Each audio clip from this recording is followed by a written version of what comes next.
Hello, my name is Tucker Johnson, and I am your host today as we experience Nimdzi Live, where we talk about the latest and greatest in translation, localization, internationalization, culturalization, and all that fun stuff global companies need to delight their international customers. On this program, we invite guests who like to have fun and have some value to add for our audience of globalization professionals. I'm always eager to provide a platform to those with a good story or a good data set. So let us know if there are any topics you'd like covered or guests we should reach out to for future episodes. If you haven't already done so, make sure that you are following and or subscribed to Nimdzi Insights. We are coming to you live today on YouTube, Facebook, X, and probably some other, and LinkedIn, of course, where a lot of folks watch us. A different time zone today. I normally don't do these in the afternoon. I'm here in Seattle, so it's afternoon for me. But we are talking to someone, I'll get into it very soon, in a different time zone rather than the boring old US-Europe time zone. So without further ado, I'd say let's just get into it here. We're talking to someone from KIWA Digital. KIWA is a true pioneer in digital storytelling, media localization, and the preservation of indigenous languages. Whether it's through interactive learning tools, multilingual media, or cutting-edge voice technology, their mission is clear: to break barriers, connect cultures, and amplify voices that have too often gone unheard. And at the heart of this work is today's guest, Jordan Koziol Repia, Senior Project Manager at KIWA. Jordan's journey is a remarkable one, rooted in peaceful towns of Wairoa, Nuhaka. Forgive me, I'm trying my best with the pronunciations here, Jordan. What? Of Wairoa and Nuhaka, and shaped by a deep passion for media storytelling and Maori culture. Over nearly 15 years at KIWA, Jordan has gone from audio engineer to product leader, driving global dubbing innovation with VoiceQ, the gold standard in localization software used by Netflix, Disney, Amazon, and more. His work blends audio engineering, project management, and cultural insights into powerful solutions that shape how stories are told around the world. Jordan, welcome to the show. Kia ora. How are you? Very good. Thank you. Thank you. Like I said, this is a different time zone for me. I'm not used to doing it in the afternoon. So, and you're over in New Zealand. Correct. Yeah, down here in Tamaki Makaurau in Auckland. Very cool. Very cool. Well, welcome. We'll see if we can get some people in this time zone joining us today. If not, of course, people are watching the recording. So, Jordan, I tried my best to write an intro here about what we want to talk about. What I want to talk about today is, of course, I want to talk about VoiceQ. I want to talk about multimedia localization and workflows because I'm a process guy. I'm an operations guy. I want to hear all about those workflows and all of that stuff, but I also really want to hear about what you're doing to help lift up voices from different cultures, underserved languages, and all of that stuff. So just kind of give you a sneak peek on the questions I'm going to be throwing your way today. But first, why don't you tell us a little bit about KIWA, tell us a little bit about VoiceQ and your role in that. I'll tell you what I'll do first.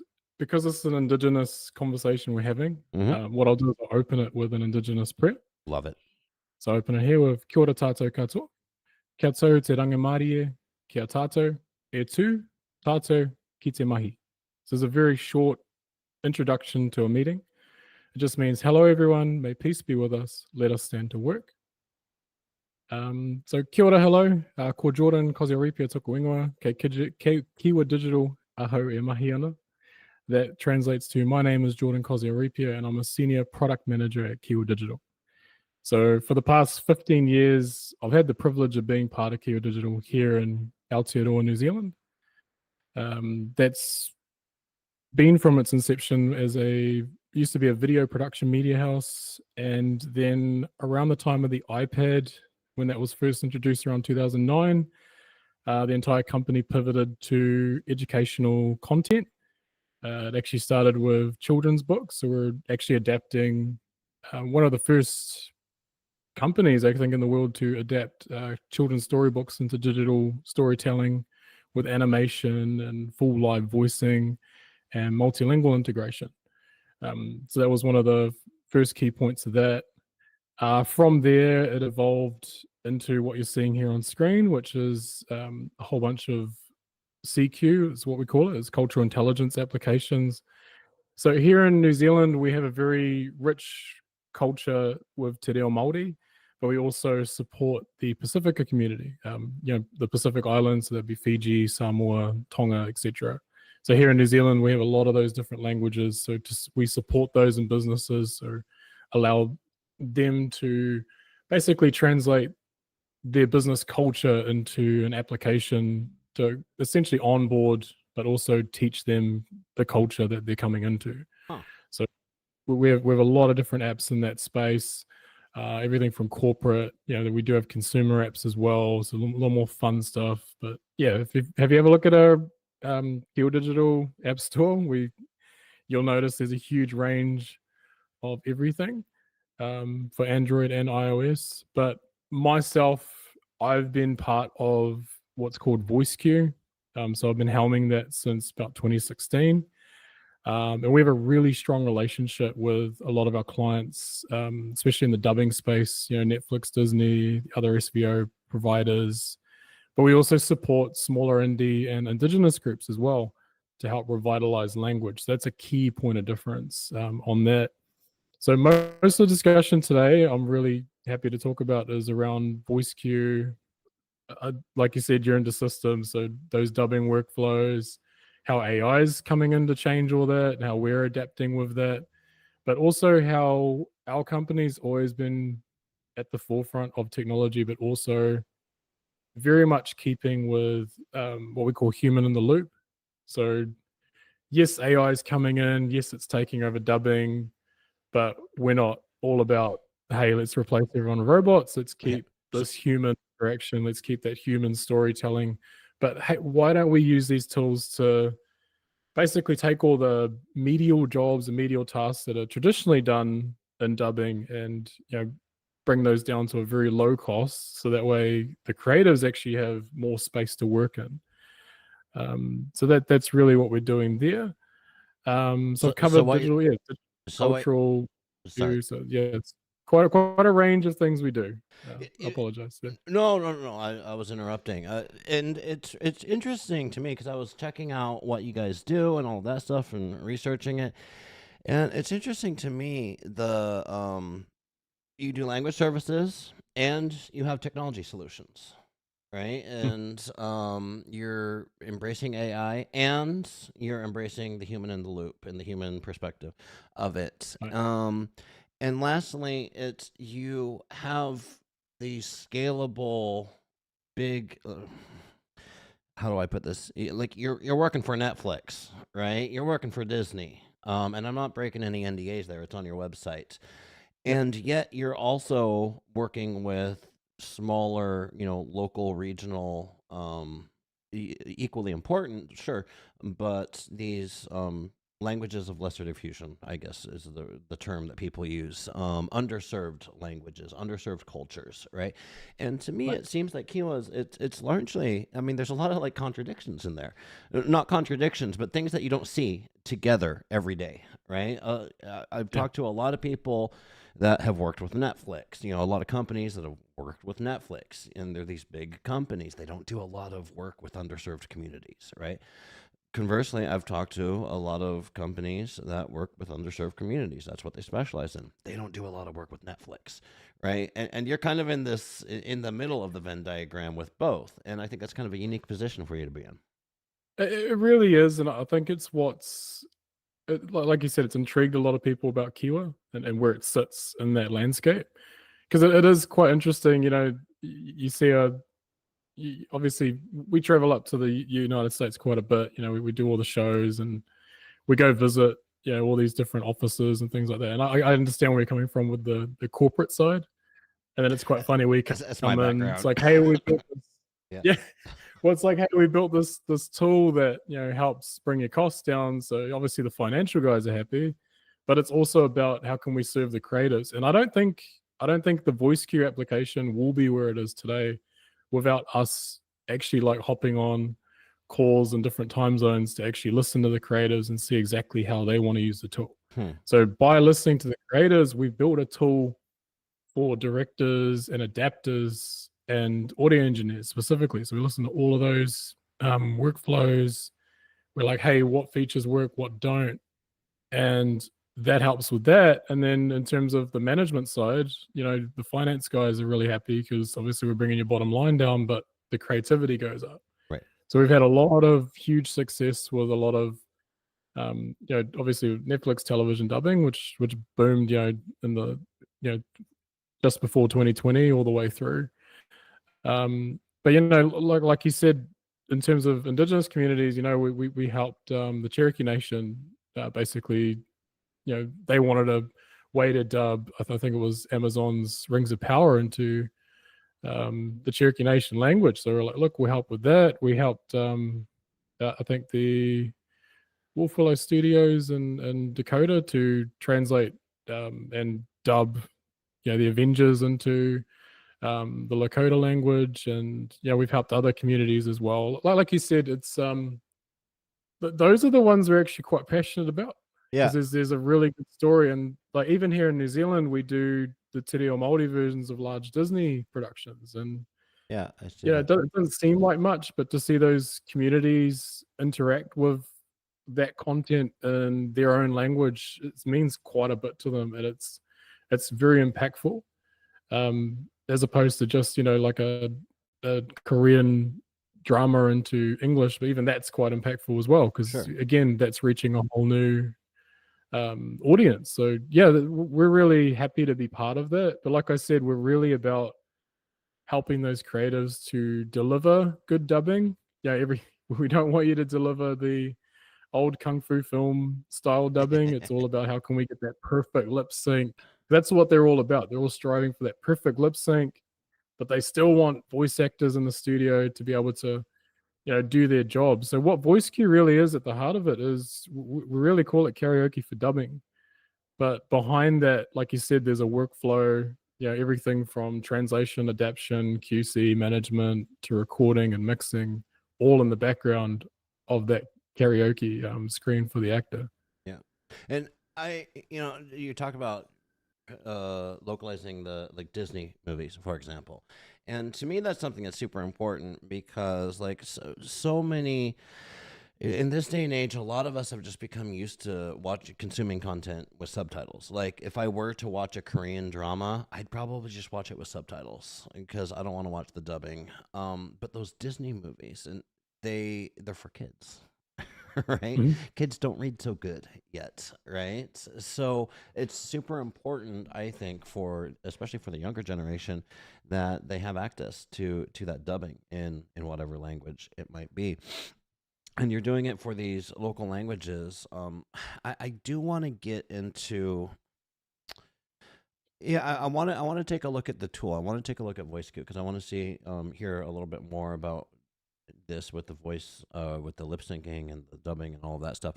But before we get into that, I just want to talk a little bit about this technology versus culturalization, right? Because I think there's this perception out there that, well, the machines can't help us. The machines aren't going to replicate culture. The machines aren't going to be able to help us with culture. Yeah, maybe we can machine translation some stuff, but we're always going to need humans. And you agree with that. You said it. So we're keeping that human in the loop. But I want to ask you about how is technology not just changing the way that we translate, not just changing the way that we dub and do lip syncing and all of that technical stuff, but how is technology actually helping us culturalize content? It's really about those, I guess, the cultural entities actually taking part in the technology. So I think the unique part of New Zealand is the Māori businesses here are very integrated into technologies. So we have very great, telco partners here. We roll out internet to remote, places and like literally in the middle of the forest, they'll be on Marae with a group of people. And, in New Zealand, we have this unique opportunity to roll out internet there. I know over in the United States, they're doing the same.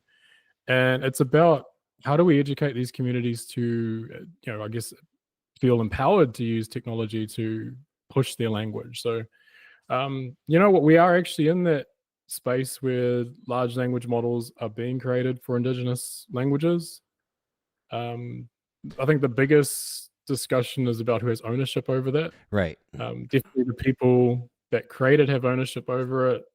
So there's been some controversy, particularly out of New Zealand, if I remember correctly, reading some case studies about this, about there being a little bit of a kerfuffle, let's say, about I think it was Microsoft coming in and creating a data set using a local language. Correct me if I'm wrong, or if I'm barking up completely the wrong tree. But the idea is that Indigenous people should have ownership of that language. And the second a big company like Microsoft, for example, I'm just using them as an example, or Google, starts using that language data to create engines, large language models, whatever it is, this kind of gets into the philosophical debate. Are they stealing the language from the local people?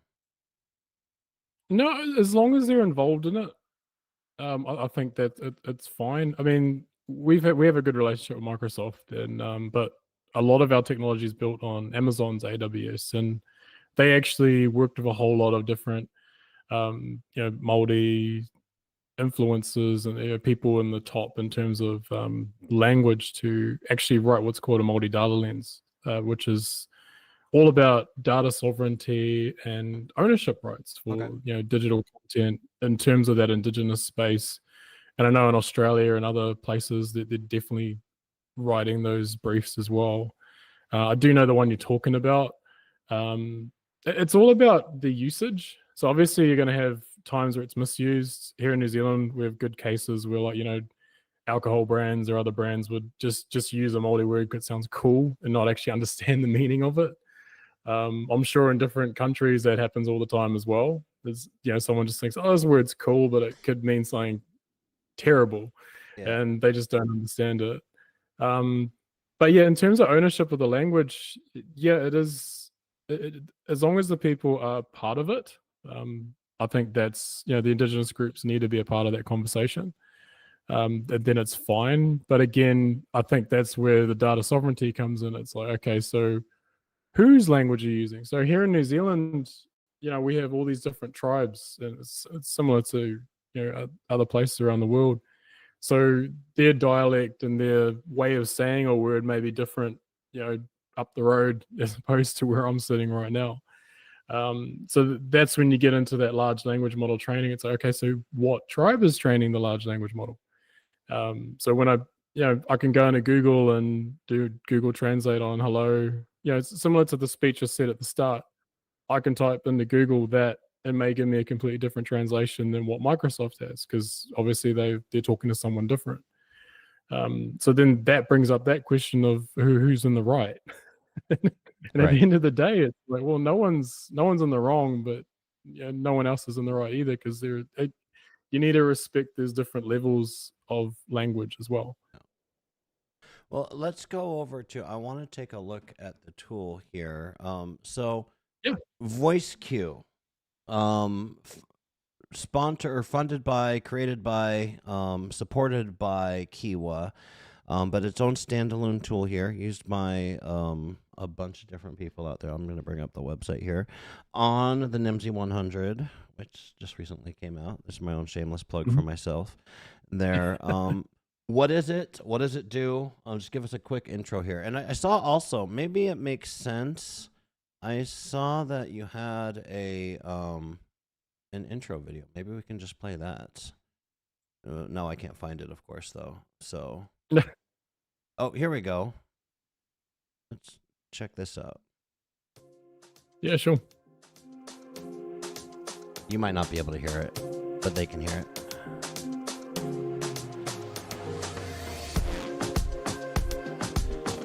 VoiceQ 8.0. Yeah, so that's our latest release. Mac OS application design is a complete pre-recording and recording tool. I'm trying to narrate here. It supports over 900 languages, and you can import over 15 script file types. Oh, you're going too fast for me. All right, I didn't realize this was not voiced over. Which, come on, with a tool like VoiceQ, your promotional material should be voiced over. Come on, there's a missed opportunity there. Well, why don't you just tell us about it? All right, no, so it's been a tool that's been around since the early 2003, so well before my time. But we decided to resurrect it in 2016 after, I think one of the senior managers were like, hey, what's this VoiceQ tool that people are still using? So, people were still using the tool like after all those years. Huh. So we reached out to a whole lot of the, a bunch of the studios that are still using it. And they're like, yeah, we use VoiceQ on the daily to do dubbing. They were like, okay, this is interesting to see. So we had a few conversations there, and then we released VoiceQ 2.0 back in 2016, and we went up to NAB in Las Vegas. That was one of the first times we went there, and introduced VoiceQ Writer, which was our translation tool. So prior to that, there had always been a high quality dubbing tool used in studios, right? So we needed to break into the translation and adaptation market. So we brought in a low cost version of the application that integrates straight into the studio one. So that way an adapter could download this and create a whole script and basically send it to a studio, and an actor can just come walk right in and just record. And in terms of recording, we integrated very specifically with Pro Tools. So about, let's just say 90% of our studios all use Pro Tools every day. So we integrated very heavily with Avid Satellite, and also with traditionally with MIDI. So we locked in really tight with that. So we have a really tight sync between both. So if I press play in Pro Tools, press play in VoiceQ, everything's locked in and synced. And then the way it works is that the video output comes from VoiceQ. There's a karaoke overlay that basically goes across the screen that the adapter actually needs to sort out themselves. So they do the assignment and the alignment for the translated script that comes in. And then they do what's called a transadaptation, where you basically translate, but let's say I'm speaking to you directly on a screen, my lips are moving like this. Basically what their job is to adapt it for the local territory to make sure that the lip sync matches what's being said. So that's really where that grew from. And then the next part of the workflow obviously is the recording. So recording the actor and then mixing that down. And then on top of that, we have what's called our VoiceQ cloud system. So we've got the Mac OS app, which is our flagship application, but also the cloud system communicates all that together, which you're seeing here on screen. And the back there, that gives your project management people like an oversight and overview of like where things are at. So, one of the biggest challenges is like, hey man, we've got 20 episodes that Netflix want recorded by next week. Help. So here is to figure out, how do we cast everybody?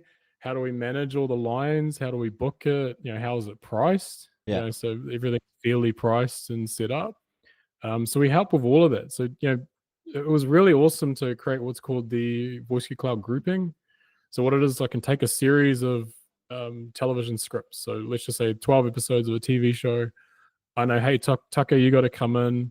You've got, let me just press a button. You've got, 600 lines you need to record. And all of them have a varying degree of duration. But we could do a duration check. So it's like, okay, you got 600 lines and that duration totals about 30 minutes. So if you're coming in to record 30 minutes of dialogue, we've got that, and then you as an actor have that power to be like, okay, cool, I'm going to charge you X amount depending on where you are. So it empowered the actors, it empowered the studios as well, because now they're not just shooting in the dark. Because prior to that, you got paper scripts, so you're just using Excel sheets.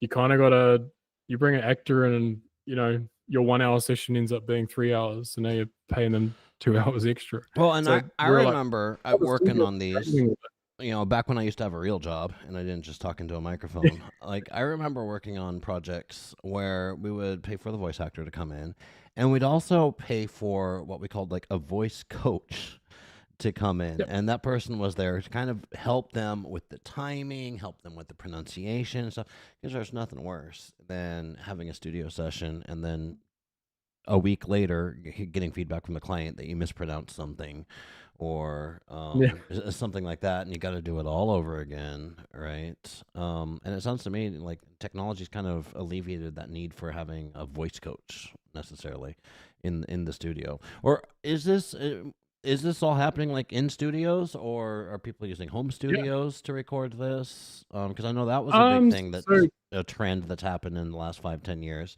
is we're starting to see more and more voice actors use home studios. yeah, so remote dubbing is 100% possible with VoiceQ. We promoted it pretty heavily around the 2020 time. Right. So through 2020 to about 2021, we promoted remote recording using our systems. You could do that on cloud or on native, and then send that through to studios to do mixdown. So because a lot of our clientele are big studios, we really get it to say, hey, look, you just do your recording and then push a button and send it to the studio, and they'll mix it, they'll process it, they'll chop it, they'll do the fades. So we took a lot of that off of the actors based on feedback, and it worked out really well because obviously, they're still producing content over those 2-3 years. Remote recording's still a big part of some actors' businesses. I actually think it's quite cool how you could be anywhere in the world. Someone sends you content, you record it, and then send it back. One of the cool things with VoiceQ Cloud, which we've recently done, is we added DRM for those people to make sure that content is safe. So I can share with you a project, like a full live project, for a limited time that has all the protections on it. So you can't screen record and etc. And you can do your recording, send it back to me, and then I just pull the project off you straight away. So it's about how do we do it. Yeah, sorry for the listeners on there. DRM, digital rights management. Why is that important? Why is that something that people are worried about? They're worried about it mainly because of leaks. Obviously, you have content that's doing cinema or doing streaming. So it's like the studios that's worried about it. Yeah. Okay. Yeah, so it mainly comes from the top end. So top ends make sure they protect their content to make sure that it it's streamed correctly. And safely. So we alleviate a lot of that stress by letting them use their own S3 buckets. In terms of AWS for S3, that's like their own little hard drive they can use in the cloud, where they have full control over the content. That's really helped a lot of the big studios and smaller studios to use cloud and remote recording. Because I'm a real advocate for remote work in general. I think it's great. I think it's just really helped out. And it allows people in smaller communities even to become part of a larger group.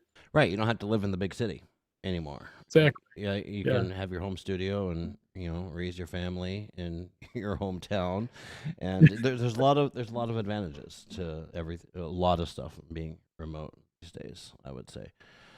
100%. Now, we've been talking a lot about voice actors, and I don't know if you've got into the whole synthetic voice thing yet, but I want to ask your opinion about synthetic voices. I'll give you, because my opinion, they're quite good, right? They're getting quite good. Now, I'm not saying they're like good enough for the latest episode of The Mandalorian, right? But for general purpose things, the synthetic voices have really come a long ways. So I kind of wanted to get your 2 cents on how do you view synthetic voice, and where do you think it's going? Where do you think we'll be 5-10 years from now with synthetic voices? Will it ever get to that point where Disney can dub their movies or streaming content with synthetic voices instead of voice actors? Yeah.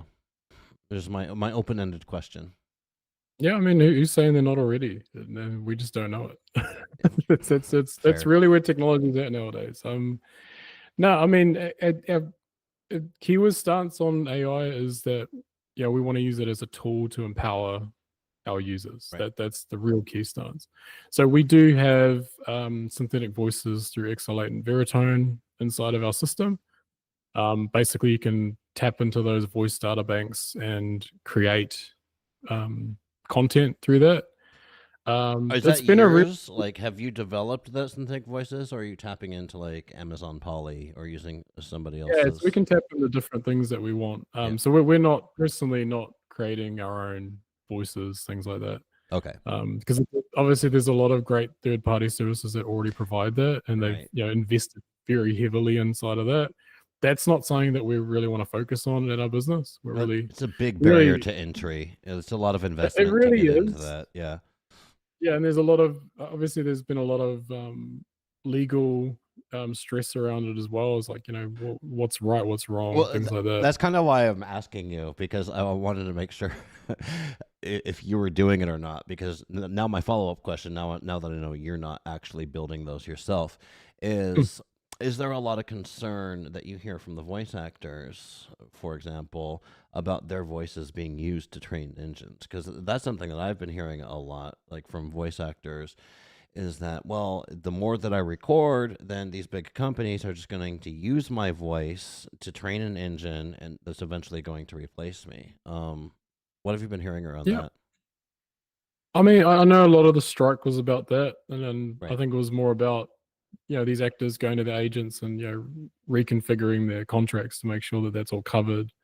Because it was a bit, there's a bit of a grey area prior to that strike. Mm. I think they got quite you know a good turnout from that. Basically, there's a lot of these large companies have said no, we're not going to replace humans in terms of dubbing for content, which is great. There is a lot of stress around it. I know a lot of actors are worried, but again, I think it's about who you work for and what contracts you sign. Yeah. Because at the end of the day, you have a right over your own voice, and we stand by that. Yeah, Going back but there was a to how we time implement when it, that statement wasn't. There was a time when that statement wasn't taken for granted, though, right? When you say exactly. you have a right over your own voice, like, yeah, now we do. It took some strikes and took some negotiation as a Mhm. society to figure that out, and it's still not 100% clear, I think, to everybody out there. But I'm glad that that's the way the pendulum has swung, and hopefully it's going to stay on that side, where you do have a right to your own voice and your own likeness. Oh, 100%. And like I said, there are a lot of cool third-party technologies out there that, they allow you to clone your voice pretty quick, and you can make content and all that. But always read the fine print. That's what I always say when you use any of this technology. If it says that it's going to store your voice, maybe don't use that system. We actually partnered with Veritone and with X8 because they have really good rights around voice ownership. So Okay. you can create your own custom models. You own that custom model, and it's not shared with anybody else. So I could record my own voice in the Veritone. I have my premium voice, and I can use that for my content, but no one else can use it unless I decide to license it out to somebody. So that's why we chose those companies. In terms of its use case, in terms of VoiceQ, there's actually two use cases we use at the moment for synthetic voice. One is for audio description. It's really helped in the audio description market because obviously audio description is just, you just saying, hey, look, guy jumps on screen, Right. bell toll, thing like that. So it's very generic stuff. So replacing voice actors on that, it's not a big deal. And, there's not a lot of emotion inside of that No. either. Yeah. So those flat voices work perfect for that.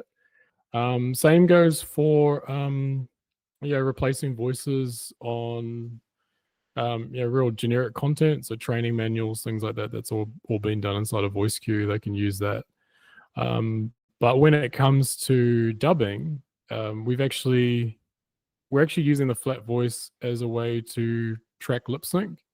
Yep. So let's just say I've got a Korean language script that's been sent to me, and I want to translate it to English and adapt it. So the adapter can go through, change it, translate it. They can use machine translation or can use, manual translation, completely up to them. Once they translated it, they can actually generate a voice for it and then use that flat voice to basically create that lip sync that I was telling you across the band. And then when an actor comes in, they can use that as a follow guide to Okay. record. Yeah, so it's kind of like Yeah, a rough scratch track so that you're getting the yeah, timing right and everything. That makes a exactly. lot of sense, because why Yeah. not? You're not paying someone to do it, right? And that to me is what I see with generative AI, whether we're talking about synthetic voices, whether we're talking about generated content, is that a lot of the use cases aren't necessarily things that are replacing work done by humans previously. It's stuff that just didn't make sense to pay a human to do before, right? But now it's like, yeah, why don't we just use this? That makes a lot of sense to me. I Yeah. did want to drill down into this about because I don't come from a multimedia background. Yeah, sure, I've worked on some multimedia projects before, right? But it's kind of like its own unique space over there, especially when you're talking about multimedia, like entertainment multimedia. Yeah. And so it's kind of a blind spot for me, and I can't recall that I've ever actually worked on a project that requires lip syncing before. So I want to ask you a little bit about that. But first of all, for the audience, and for me too, can you kind of walk us through like the different, what's the difference between because there's all these terms that I think lay people we use interchangeably, whether it's, the difference between subtitles and closed captions, for example, the difference between what is dubbing versus voiceover versus all of these different things. Can you kind of give us a brief intro course to voiceover dubbing 101 here? Yes, so voiceover is more traditionally narration. So narrating tracks. I mean, you could say in terms of, narrating over a podcast or something like that, that'd be voiceover or voiceover on a video. What dubbing is it's about getting that original content and using that original mouth movement, like I've discussed before, and making sure that the translated language, let's just say we're going from English to Spanish, you want to have the Spanish words still lip sync up to how I'm speaking the words now. So that's the huge difference between dubbing and voiceover. Voiceover is very loose in terms of its sync, as opposed to dubbing, which has to adhere to a whole lot of rules. So I think you talked about earlier about having a voice coach in the studio. We actually promote having a director in the studio. So the director is a VoiceQ master who knows the system and can adjust the sync and edit the script on the fly. So a lot of studios in LA actually do this. They actually have a director whose specific job is to guide an actor to say the right word. And if the word doesn't fit the mouth movement, they actually adapt it and switch the word out for something else. It's basically like going through a thesaurus, finding a word that fits that actually works with like an M, B, or P, or how I'd say like a pop or something like that. That's the director's job to sync that up for the actor. So that even the great thing about that is with VoiceQ, because it's all live editing the script, once you're done, you can export that out, and that's the as recorded subtitles that are put onto the platform. So you actually have a dub synced script as opposed to just a subtitle one. So again, that goes against what you're talking about with subtitles and closed captions. Is with VoiceQ, you can create what's called an as recorded script, which is completely different to a subtitle. So a subtitle, that would traditionally be a complete, transliteration of what's said in the original language. So if you're watching something like, let's just say anime or things like that, that's a straight transliteration. But a dub potentially it would be, I guess, unique to, let's just say it's done for the US, right? So have you wording that in terminology that's specific to the US, as opposed to if it's dubbed in Australia, they'll have completely different terminology for, slang and things like that. So that's kind of where the dubbing comes in. It's like, it's like I said before, it's trans adapted for the territory that it's being localized for. I think you just answered a question that I've had for years, which is why when I watch Netflix and I'm watching a Spanish show, I can turn on the subtitles and I can also turn on the English dubbing, and the subtitles don't match the dubbing. And it's because there's actually two different scripts. One's adapted for the dubbing to make it more, to fit more the dubbing, and one's just a straight translation of the actual script. Yep. So most content nowadays will have an as recorded script, so that matches the English dub, and then there's the original translation, which is more closer to what the original content was about. So the original content subtitle is usually done by actually from a different studio or a different business will actually do the subtitle as opposed to the dub. Interesting, very interesting, and yes, so this is super interesting for me to understand. Like I said, because it's largely been a blind spot for me on how they actually get the lip syncing to work. They're actually changing the script so that it more closely fits the lip movements of the actors. And I was always curious, like, do they actually somehow like change the lips. Is that even a thing? Like using like CGI or anything, or especially like with animated shows or with video games or something? Is that even a thing that happens where they'll actually like go and Yeah. edit the lips? Yeah. So especially in video games, video games are a bit unique. So Yeah, that's why I we, bring we, it we up. do have we've got companies that do cutscene recordings. So a lot of them are just straight dubs for those cutscene recordings because a lot of them are baked into the system. Maybe they're not in-engine films, but a lot of the in-engine stuff that's recorded using VoiceQ or just in general. The great thing about a lot of the game engines nowadays is you can just put the waveform in and it just the mouth will match that perfectly. Oh wow. Um, but if you got static um, CGI trailers, let's just say like a trailer for a new game that's coming out, most of the time that's not going to be, it takes hours to render one scene. So they're not exactly going to render it for each individual, translation they do. So that's where the dub would still come into play on that. So you'd still try to match the lip and adapt it. But yeah, in terms of general content, yeah, it's I know there's a few AI third parties out there that are looking into it. There's some really cool stuff where basically I can speak and then it replaces the mouth. It's getting better every day, obviously, Wow. as the technology evolves. That may be a thing. I've seen some early development on that. I think it was like lip dub AI was one. And we've been in discussions with a whole lot of these different players, but yeah, it's not saying that's completely mainstream yet, but like you said, in 5-10 years, it could be the norm. It's moving so Yeah. fast. Everything's moving so fast, right? And Well, and that's it's generational as well. Like I think because the kids nowadays are growing up on absorbing so much content, it's almost like look, I'm just going to talk about my age now. Is our generation's more about the quality and can actually see that difference because we know quality from the films and television that we've all right. watched.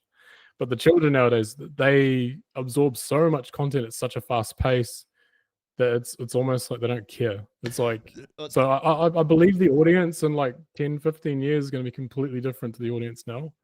And you're probably going to be able to get away with a lot of this AI integration because content is being consumed so quickly, it's almost like they don't really mind it Yeah, because they grow up on it, right? and this is what I Yeah. say darn near every episode that I do here, and I feel sorry for people that watch like the followers that listen to all of these podcasts because I just repeat myself over and over again. But like when it comes to the technology, like I usually say this within the context of machine translation, but we can also use it within the context of synthetic voice, for example, or text to speech or whatever you want, right? Is like two things are happening. One, technology is getting better. The quality is getting better, right? But two, which is what you just touched on, is that societal expectations are coming down because we're more desensitized to it. And you're absolutely right. Mhm. Like my generation growing up, we grew up with professional everything, and we can really tell if something is a synthetic voice, right? But I watch my kids on their iPad, watching the YouTubes and stuff, and the synthetic voice on social media is just used so much to the Mhm. point that I don't think my kids or your kids they're not Yeah. going to notice it when they're No. our age. It's just going to be completely different. And secondly, they're native to artificial intelligence. They're going to be just in the way that I always grew up with the internet and the Yep. computer. It was slow internet and a slow computer, but I always had the internet and a computer, right? My parents didn't have that. So I was native to that. They called me for tech support when their computer's not working, right? And it's like, holy crap, what am I going to be calling my kids for tech support for in 20 years? Right? And it scares me. Yeah. It scares me because like, oh my gosh, I'm already losing touch. Next this weekend I'm going to go down and teach a course. I do guest lecturing and workshops and stuff at universities, and I look at these university students, and I'm just like, you guys are in a completely different age right now. Like when I was in college, I remember I'd go to the library to check out a book, to read the book, and take notes in a paper while sitting in the library. And nowadays, these kids have generative AI, and it's like, I don't know Mm. who to feel sorry for, the kids or the professors, right? Because how do you grade papers when generative AI is the thing, and people are just using that to write their essays, and they should be using it to write their essays, right? I don't think forbidding people like I have my kids using ChatGPT supervised, mind you. But I've been encouraging my kids to use ChatGPT because why wouldn't I? That's the technology of the future, and I think forbidding it is not setting them up for success. So, anyways, tying it back to our industry, like you mentioned, you revived VoiceQ when it was created VoiceQ 2.0. I think we're at what 8.0 now Yeah. for Yeah. So VoiceQ. All right, so we're pushing pretty hard. I think we've done about 1,000 new features since we did that iteration. So we've just really been oh, pushing hard. well, congratulations. I mean, I think you guys' reputation speaks for itself with all the companies that you're working for. It's largely an industry standard. It sounds like. I think a great kind of to start wrapping this up is what's in 9.0. What's on the roadmap? Like, what are the things that you've identified for the future that Yeah. this is where this industry is going, and therefore this is where VoiceQ is going. Yeah, so we have a unique take on AI, and that's really what we're pushing with the next version of VoiceQ. So one is how do we close the gap on transcription? So if I've got no script and I've got media, transcription's so good nowadays. Oh yeah.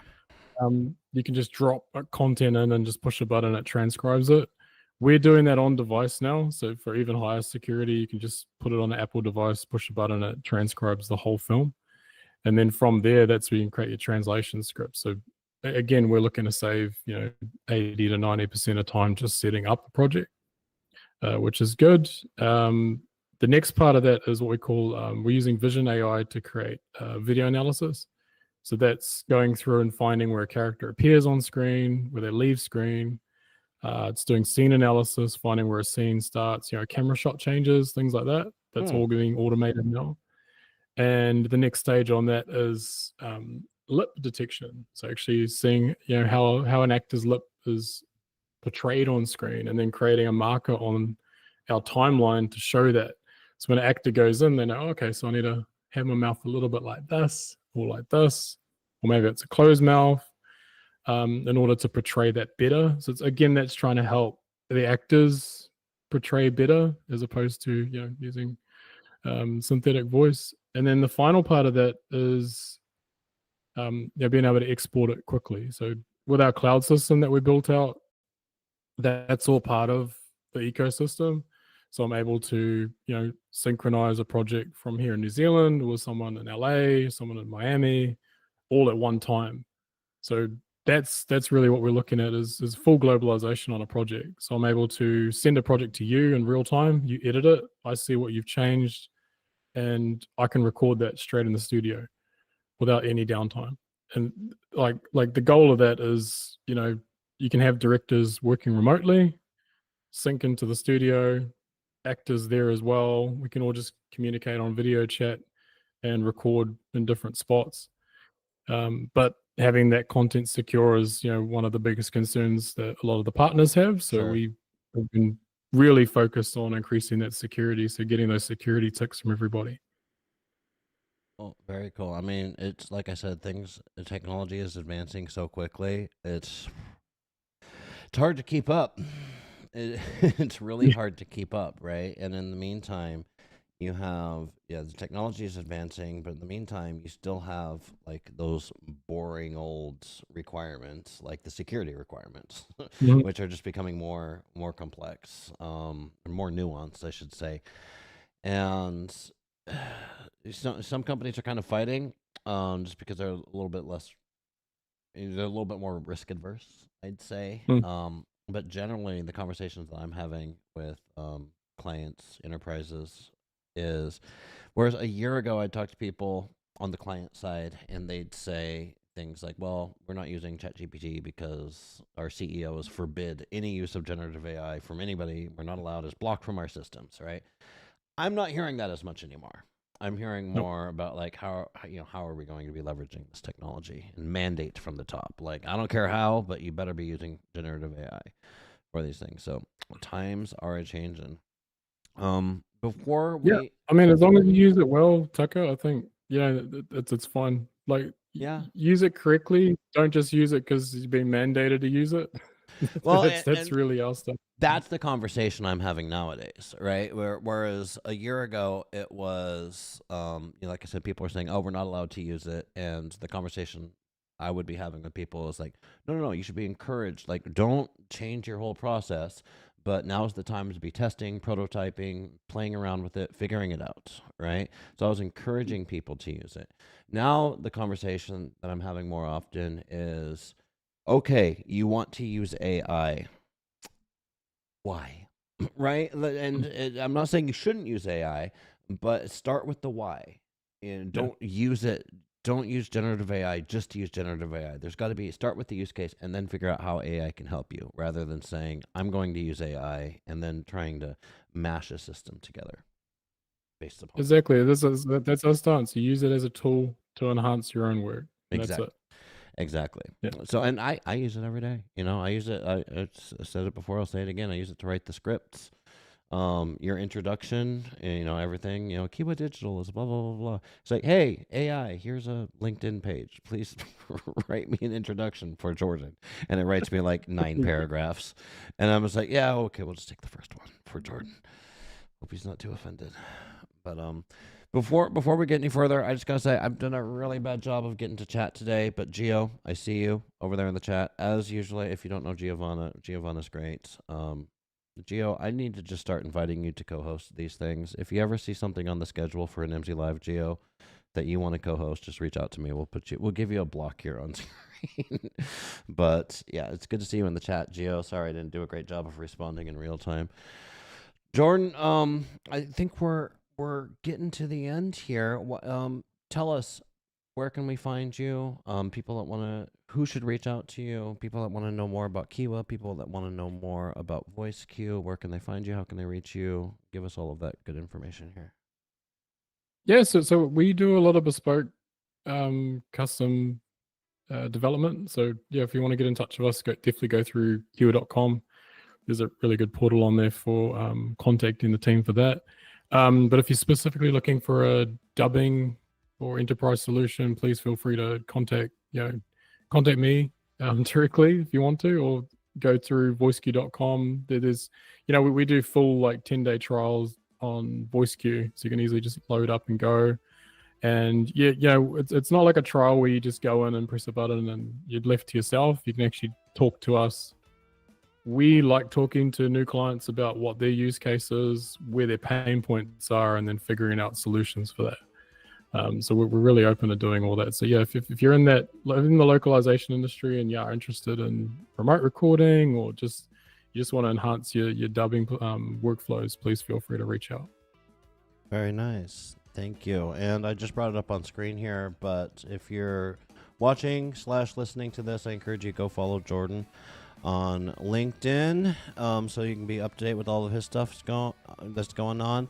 KIWAdigital.com is the address for KIWA, and VoiceQ.com if you want to know more about the tool itself right there. And with that, I will take us out. Stick around, Jordan, and we'll chat right afterwards. But in the meantime, ladies, gentlemen, chat, we are out of time for today. Thank you so much for joining me on this episode of Nimdzi Live. If you had a good experience, you can join us next time on tomorrow. Tomorrow we are having a double feature. I'm having 2 different Nimdzi Live episodes. Why? Because I've been on vacation for 2 weeks. So now I've got to pay the piper. We're talking to Marina Pancheva from Nimdzi Insights. We're talking about generative AI readiness and localization. We're also talking about game localization with Michael Sutu. So both are going to be really interesting episodes. Things that I enjoy talking to experts on, because I don't pretend to be an expert on either of those things myself. So if you're not already signed up, make sure to go over to the Nimdzi's LinkedIn page and sign up for those events so you can be notified of the upcoming session. Once again, finally, my name is Tucker Johnson, host of Nimdzi Live, and it has been my pleasure to join you today. I appreciate our guest, Jordan. I appreciate my colleagues here at Nimdzi Insights. doing all the hard work so I can have these fun conversations. And I appreciate everybody in our industry who's responding to surveys, booking briefings with Nimdzi researchers, so that we can share all of your experience with the entire industry and we can all learn together. And I look forward to next time. Cheers.